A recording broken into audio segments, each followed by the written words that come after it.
cybersecurity.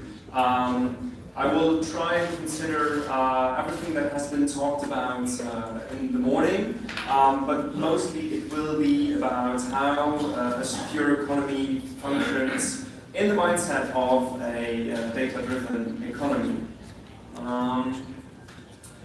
So my name is Steve Clement. I am a security analyst for the Computer Emergency Response Team in Luxembourg. So what we mainly focus on is getting incident reports and then helping the victims to better understand what has happened.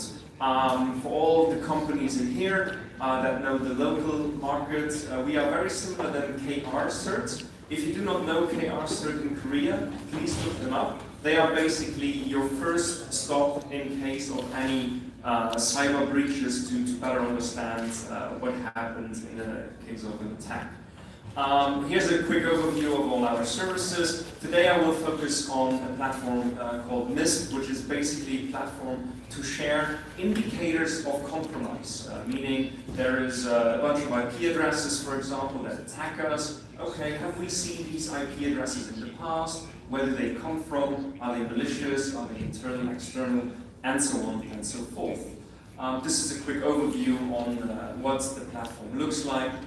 Basically, you will always have an overview of an event to, again, better understand what the attack patterns in the wild are. So today we are speaking about a data-driven economy. What does that really mean? I think you saw this picture already. Is data really the new oil? No, data is not the new oil because oil is something tangible, it's something you can touch, it's something that takes a long time to produce, so no, data is not oil. It's cool for marketing though, but realistically, data is everywhere. And it's even where you don't think it is.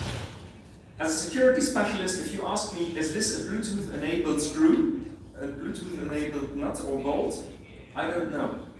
And that will be a big problem for the future, because we will have devices, we do not know whether they are connected anymore or not. And this is full of data. Every single screw has terabytes of data in them if they would be connected. And this will be the future, which also means that we will have the challenge of protecting nuts and bolts all of a sudden. So in the very close future, we really need to kind of start thinking differently from whatever we are trying to secure today to what we will try to secure in the future, which is, again, nuts and bolts. The other challenge is, and this is, that's why I love German. German is fun because sometimes the word has the same pronunciation but means something completely different. And this means who measures a lot of crap with one word. And that's true. I argue that a lot of our data we are storing, we try to process with machine learning and artificial intelligence is crap. And why can I say that? Because most of us don't really know what is the value of my data. There are some startups that try to kind of put a value system onto data, but we are far away from that. There is no magical solution. And in conclusion, I think that if we want to secure data, we need to open up not only the data in the sense of make it accessible, but also open up the algorithms that process the data. Because otherwise, from the security standpoint, it will be really, really difficult to kind of keep up with that. So yeah, complex systems are complex, and they will always stay complex. And explaining complex things with simple terms is not good for security. Having said that, our first speaker will be from LuxTrust, and he will give us a demo around ID Keep, and Vilas Zinis will tell you more. Thank you. So, just to start with, so LuxTrust has been there for around 15 years, taking care about digital identity, and indeed, digital identity.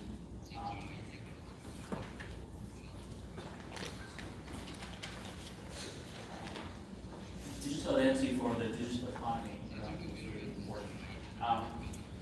really impossible to manage user-centric metropolis basically for sustainable, inclusive, and trustworthy digital economy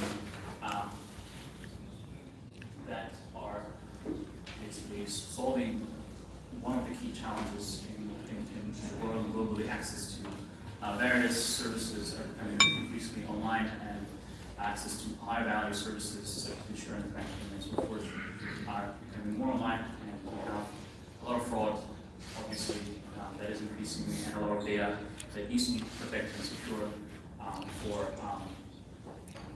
many people who are trying to protect and securely access their money or their healthcare applications and so forth. So we have increasingly stringent regulations, and indeed the European Union has been probably one of the leaders in issuing data and privacy minded regulations. One of the flagships that has been, let's say, recently on many of the headlines is GDPR, so General Data Protection Regulation, issued last year. And this regulation gave a lot of new attention, a lot of new, let's say, inspiration for a lot of the governments around the world how to protect and how to take care of personal data that has been increasingly leaked and shared by likes such as Facebook and others who have been using this personal data as the goal for the marketing. So LuxTrust today has achieved around 700,000 managed entities, connecting people as well as companies in Luxembourg economy to services of government and also services of banking, insurance, and others. And LuxTrust has been working intensely to address the concerns that have been produced by GDPR and manage privacy better. So we have seen a lot of the identity related applications coming together, from access management to identity corroboration, fraud prevention, and then proofing. They're sort of coming together, and Gartner says we have more identity corroboration. So obviously today we have a lot of different applications, how we can manage privacy, a lot of law lists taking hours to address and to read and actually to select. And this has been a challenge not only in Luxembourg but also worldwide. LuxTrust has been working on an application called IDKeep, which is